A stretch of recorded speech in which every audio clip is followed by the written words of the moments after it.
Ladies and gentlemen, the Lighthouse, and this is Atlantis's models reissue of the old Lindbergh kit. And I've been wanting to build a Lighthouse model for a while now. Either wanted to do the Lindbergh one or the reissue one, didn't really matter. But I couldn't figure out what type of lighthouse I wanted to do, as in, do you want to do like contemporary, modern ones that exist today, or go back into the past, because lighthouses are extremely old, as in history. And I was leaning toward a Civil War one, either Union or Confederate. But when you get to really reading, the Union used them. The Confederates basically tore theirs down to help with the blockade, stuff like that. So I was trying to find maybe a World War II one. There is some that did intrigue me to do, but I decided on the one from Ocracoke, North Carolina, and my understanding is they had about three of them, and they got the one that's currently standing there. We're going to go travel in the past here to Blackbeard.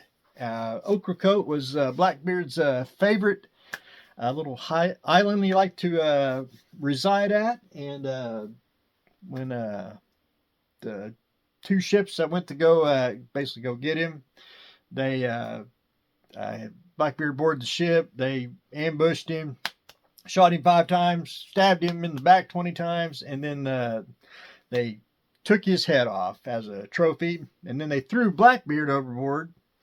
And according to legend, he swam around the boat twice, and then he haunts the island headless. I thought, well, here we go. We're going to do Blackbeard's Ocracoke Island lighthouse, but we're going to have to pretend that it's a little modern, but it's not either. It's close enough. It's just generic enough that we can use the model kit in the base and make a headless Blackbeard. So the kit itself is the old Lindbergh one.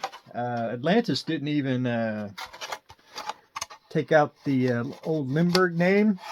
The only thing that they modified on this kit is the Lindbergh had D-cell batteries, and they had a compartment that you put the batteries in, and there's 2 slots up here. It's actually for the switch. I noticed those were omitted because Atlantis does provide a light, and that they use a coin battery, and they use an extremely long tube which fits in like so, with the basically about like that, roughly. Only one complaint with the kit is the Atlantis version. If you put this in,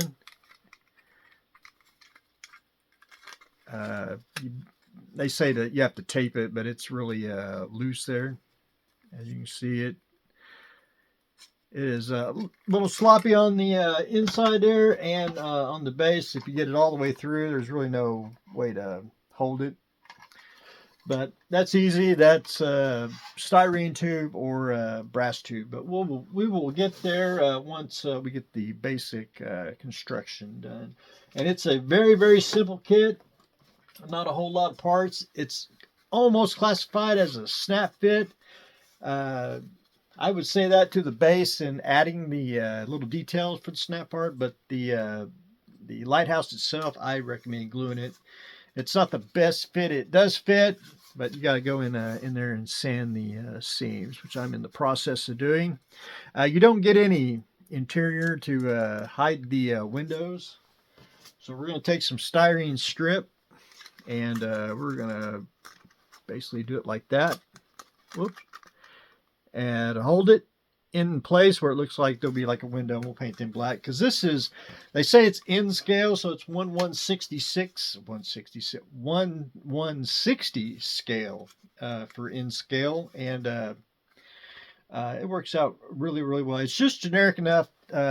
Modern, most all lighthouses look the same, and I think this will work well for the Blackbeard time period, which will have a little modern, a little bit to it, but it'll work out. It'll get the point across, because sometimes on models and dioramas, sometimes you have to almost say fudge the scale and the model itself just to get the point across of the either diorama or model you're trying to build. So I'm at the basic stage of getting it sanded down. There's a couple sink marks in there, which just the age of the kit.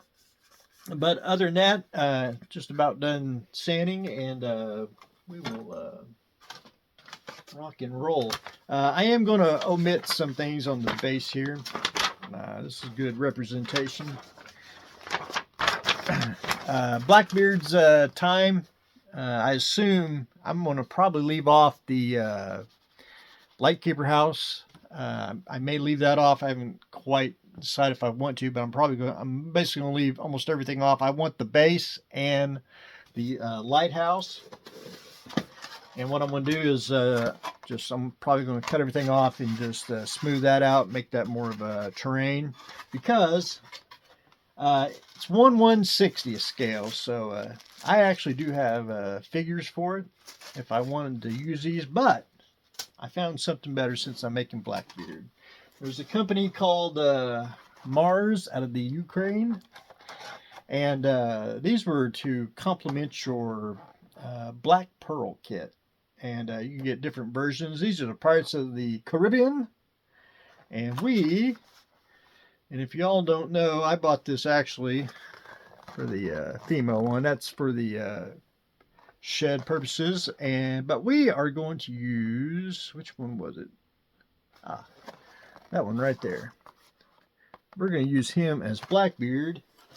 Now these are 1/72nd scale, so they're a tad bit bigger than the 1/160th scales, which is fine. But he does look like Blackbeard. Does have his pirate garb. I am going to whack his head off and make him headless, because once we get the base on here like that, that's the part I believe is snap fit.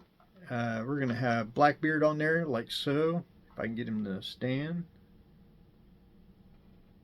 And we'll reposition his arms, and we'll have a headless Blackbeard with the lighthouse.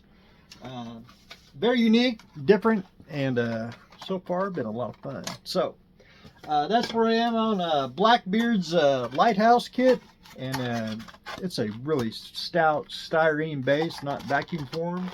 It is very thick and durable. Just really a very cool and a very fun kit to do. But anyway, ladies and gentlemen, that's what I am starting today. We're going to do, I want to call it Blackbeard's Lighthouse. So that's what I got going on today. Stay tuned for next exciting episode.